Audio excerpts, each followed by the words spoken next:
Kali ini kita akan membahas materi tentang perkembangan fisik dan kognitif di masa dewasa akhir. Dan ini adalah kami yang akan menjelaskan materinya. Dan ini materi yang akan dibahas. Panjang usia. Di dalam panjang usia terdapat dua hal yang umum. Yang pertama adalah harapan hidup dan masa hidup. Harapan hidup adalah perkiraan jumlah rata-rata masa hidup seseorang yang dilahirkan pada tahun tertentu. Sedangkan masa hidup adalah batasan atau jumlah tahun maksimum di mana individu dapat hidup. Jumlah tahun maksimum individu dapat hidup biasanya sekitar 120 hingga 125 tahun. Namun sejak 1900 karena bidang pengobatan, nutrisi, dan gaya hidup olahraga mengalami peningkatan, maka harapan hidup meningkat 30 tahun lebih lama. Kemudian ada orang yang berusia 100 tahun lebih atau disebut juga dengan centenarius. Biasanya mayoritas orang-orang yang berusia lebih dari 100 tahun adalah mereka yang mengalami kehidupan yang sulit. Faktor yang membuat mereka mampu bertahan hidup adalah kemampuan untuk mengatasi stres. Maksud dari kehidupan yang sulit di sini adalah seperti hidup di tengah kemiskinan yang ekstrim dan kriminal di mana-mana. Panjang usia dibagi menjadi 3 bagian. Yang pertama tua awal, yang kedua tua menengah, dan yang ketiga adalah tua akhir. Tua awal adalah yang berusia 65 hingga 74 tahun. Tua menengah atau lanjut usia adalah yang berusia 75 tahun atau lebih. Tua akhir adalah yang berusia 85 tahun atau lebih. Para pakar di bidang proses penuaan ini membagi dan mendeskripsikan usia tidak hanya berdasarkan usia kronologis, melainkan juga berdasarkan usia biologis, psikologis, dan usia sosial. Teori biologis mengenai proses penuaan. Yang pertama ada teori evolusioner. Teori ini menjelaskan bahwa penuaan merupakan seleksi alami, tidak mengeliminasi banyak kondisi berbahaya dan karakteristik non-adaptif pada orang dewasa lanjut usia. Semakin tua usia seseorang, kebugaran tubuhnya untuk menyangkal penyakit semakin menurun. Lalu dalam teori jam seluler, Hayflick menyatakan bahwa sel-sel manusia dapat membelah maksimum sebanyak 75 hingga 80 kali. Seiring bertambahnya usia, kemampuan sel untuk membelah mengalami penurunan. Jadi seiring bertambah usia, sel-sel dalam tubuh seseorang yang rusak atau mati juga meningkat. Selanjutnya, teori radikal bebas. Teori ini mengatakan bahwa orang menua karena ketika sel-sel melakukan metabolisme energi, sel-sel itu melepaskan molekul oksigen yang tidak stabil yang diketahui sebagai radikal bebas. Radikal bebas itu kemudian memantul di sekitar sel-sel dan merusak DNA, juga struktur sel lainnya. Kerusakan inilah yang menyebabkan gangguan dalam tubuh seperti kanker dan artritis. Yang keempat ada teori mitokondrial. Proses penuaan dalam teori ini berkaitan dengan pembusukan mitokondrial. Pembusukan ini berkaitan dengan kerusakan oksidatif dan kehilangan bahan gizi yang berbentuk mikro yang disediakan sel. Jika oksidatif mengalami kerusakan, maka akan menghambat fungsi mitokondrial yang bertugas untuk memenuhi kebutuhan struktur sel. Dan yang terakhir, teori stres hormonal. Dalam teori ini, proses penuaan yang terjadi di dalam sistem hormonal tubuh dapat menurunkan daya tahan terhadap stres dan meningkatkan kerentanan terhadap penyakit. Perkembangan fisik masa dewasa akhir. Yang pertama ada otak yang menjadi tua, yang ditandai dengan satu otak yang menyusut dan melambat secara perlahan. Otak mulai kehilangan beratnya menyusut 5-10% dimulai usia 20 tahun sampai 90 tahun, disertai dengan berkurangnya volume pada otak. Hal ini bisa disebabkan karena berkurangnya dendrit dengan kerusakan membran mielin yang menyelubungi akson. Otak dan batang otak juga mulai melambat lebih cepat pada dewasa akhir. Proses penuaan juga berkaitan dengan berkurangnya produksi beberapa neurotransmitter, termasuk asetilkolin, dopamin, dan gamma-aminobutyric acid. Yang kedua, ada otak yang beradaptasi. Pada dewasa akhir ini, otak hanya kehilangan sebagian dari fungsinya, serta aktivitas yang dilakukan oleh para dewasa akhir ini mempengaruhi perkembangan otak. Perkembangan fisik masa dewasa akhir yang kedua ada sistem kekebalan tubuh. Pada dewasa akhir, sistem kekebalan tubuh ini semakin menurun disebabkan oleh pertama, stres berkepanjangan dan berkurangnya proses penyembuhan pada usia lanjut dan menyebabkan penuaan terhadap kekebalan tubuh. Yang kedua, kekurangan nutrisi yang ditandai dengan kurangnya protein yang dapat menurunkan jumlah sel yang berfungsi untuk menghancurkan sel terinfeksi sehingga dapat menurunkan kekebalan tubuh. Perkembangan fisik masa dewasa akhir yang ketiga ada penampilan fisik dan pergerakan. Ditandai dengan pertama, kerutan dan bercak penuaan. Kedua, tinggi badan yang memendek disebabkan karena penyusutan tulang belakang. Yang ketiga, berat badan menurun yang disebabkan karena menurunnya massa otot. Yang keempat, gerakan saat beraktivitas lebih melambat. Perkembangan fisik masa dewasa akhir yang keempat ada perkembangan sensori, yang meliputi pertama, penglihatan pada usia lanjut mengalami penurunan ketajaman visual, yang ditandai dengan adaptasi terhadap gelap melambat dan juga area dari medan penglihatan menjadi lebih sempit. Yang berikutnya ada penurunan warna penglihatan, yang ditandai dengan sulitnya individu untuk membedakan warna. Misal untuk membedakan warna hijau dan biru itu sulit.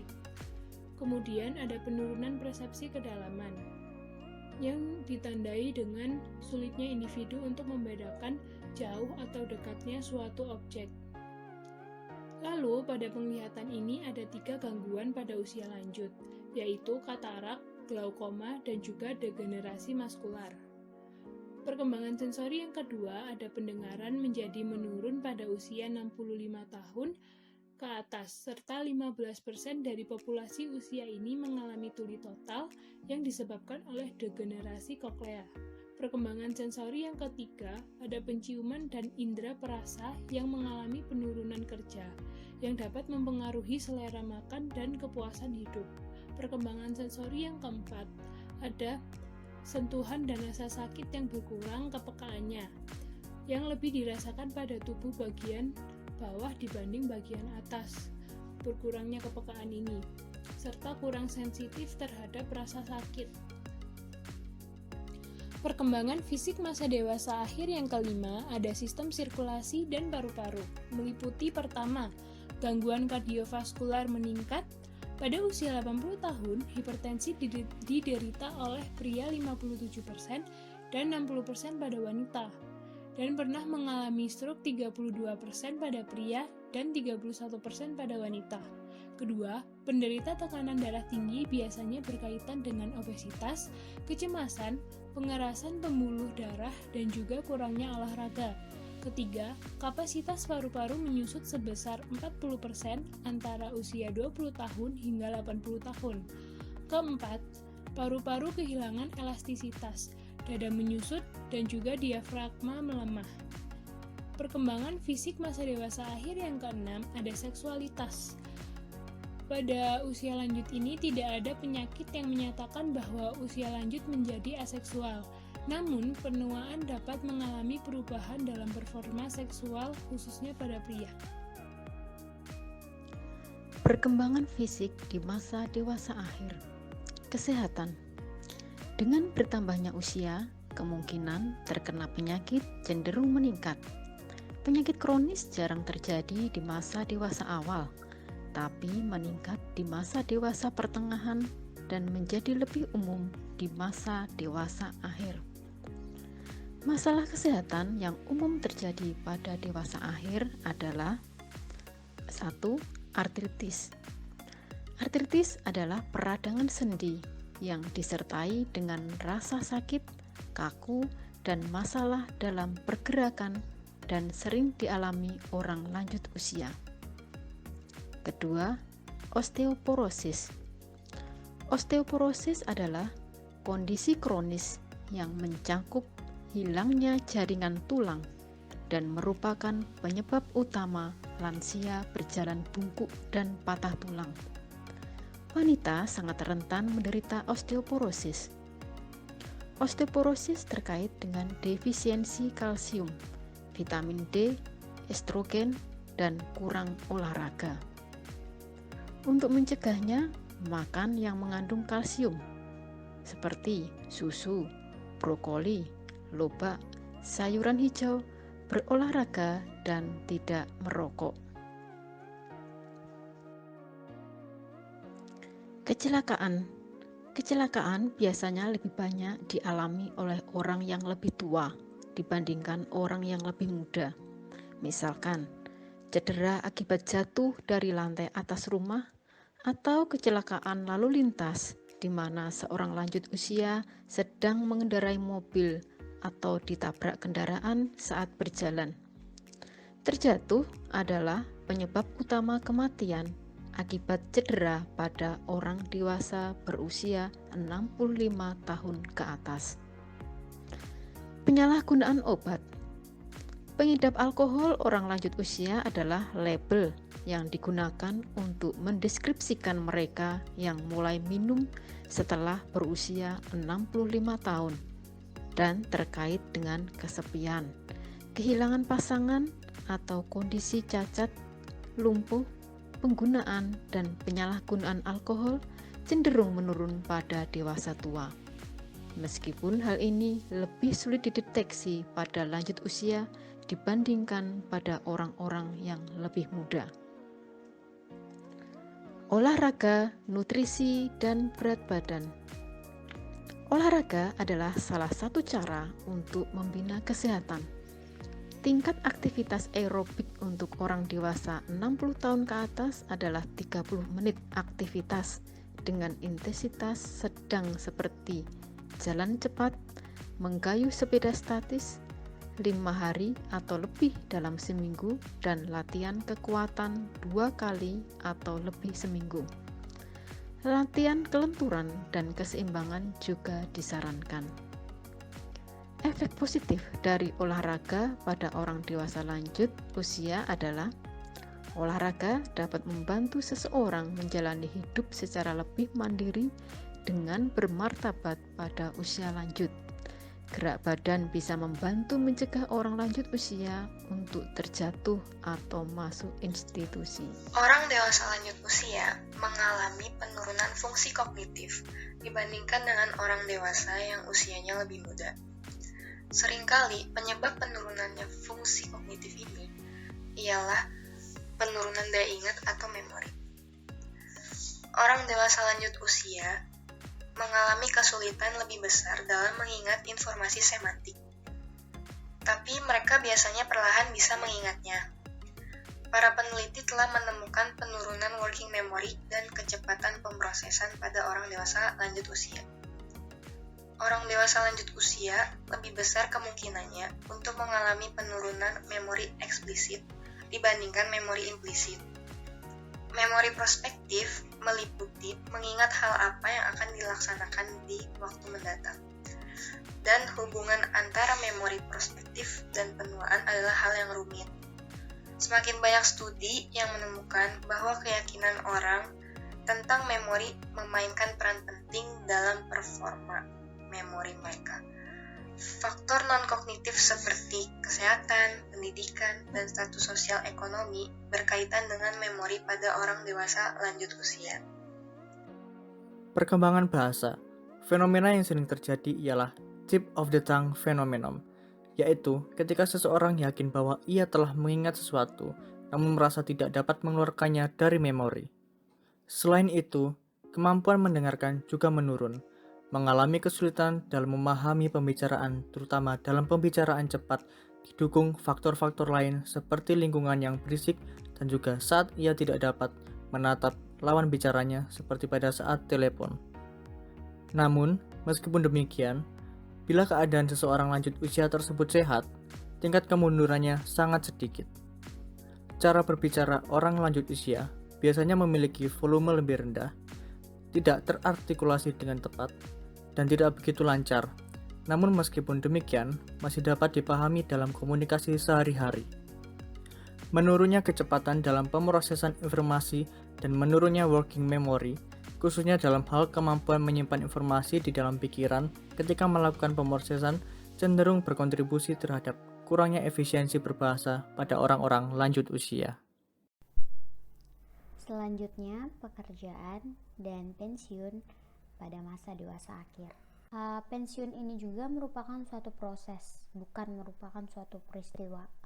Orang-orang lanjut usia yang menunjukkan penyesuaian yang paling baik terhadap pensiun adalah mereka yang sehat, memiliki keuangan yang memadai, aktif, lebih terdidik, memiliki jaringan sosial yang luas, yang meliputi kawan-kawan dan keluarga, serta biasanya puas dengan kehidupannya sebelum mereka pensiun.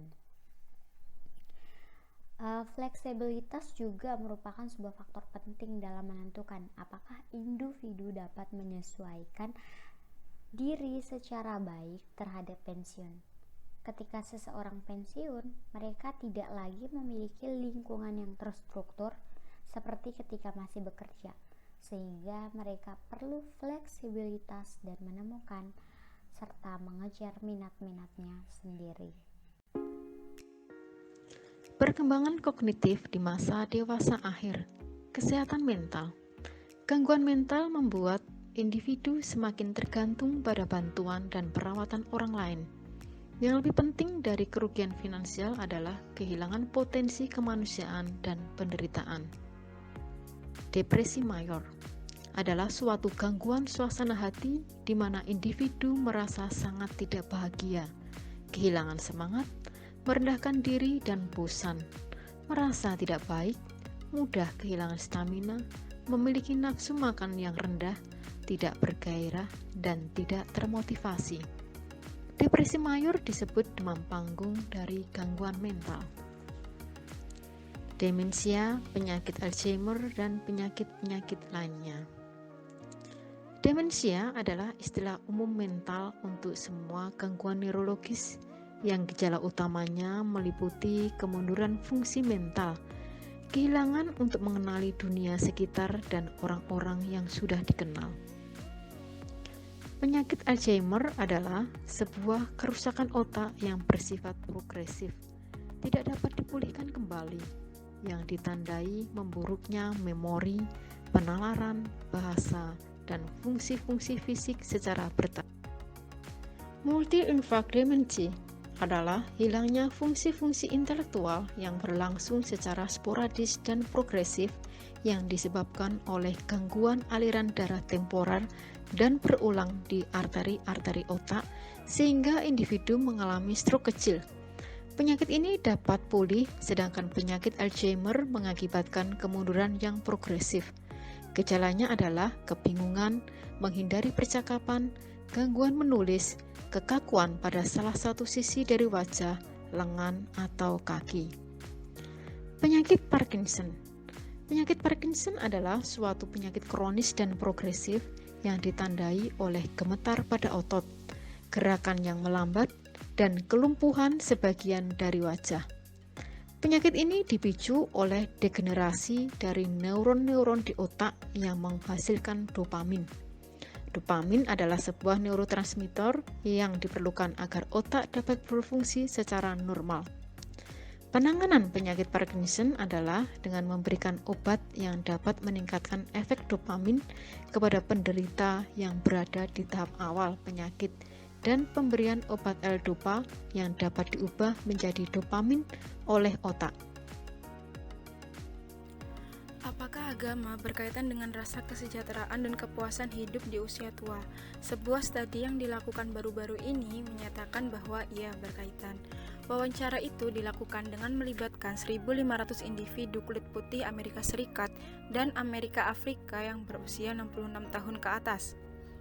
Orang-orang lanjut usia yang memperoleh penghayatan mengenai makna hidup dari agama, memperoleh kepuasan hidup, harga diri, dan optimisme yang lebih tinggi. Dalam studi lain, praktik-praktik keagamaan seperti doa dan membaca kitab Injil dan perasaan keagamaan berkaitan dengan penghayatan sejahtera, khususnya bagi para perempuan dan individu yang berusia 75 tahun ke atas. Dalam studi yang melibatkan orang-orang Latin yang berpenghasilan rendah di San Diego, orientasi religius yang kuat berkaitan dengan kesehatan yang lebih baik. Di samping ini, 2 studi yang dilakukan baru-baru ini yang berlangsung dalam periode 8 tahun ditemukan bahwa orang-orang Amerika Meksiko yang berusia 65 tahun ke atas memiliki kemunduran kognitif yang lebih kecil dan penurunan sebesar 32% untuk resiko kematian dibandingkan rekan-rekannya yang tidak pernah mendatangi gereja.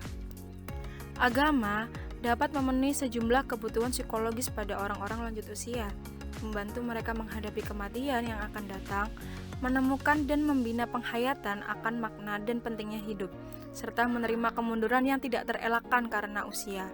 Secara sosial, komunitas religius dapat memiliki sejumlah fungsi bagi orang-orang lanjut usia, seperti aktivitas sosial, dukungan sosial, dan kesempatan untuk mengajar dan berperan sebagai pemimpin. Terima kasih sudah menonton, semoga videonya bermanfaat.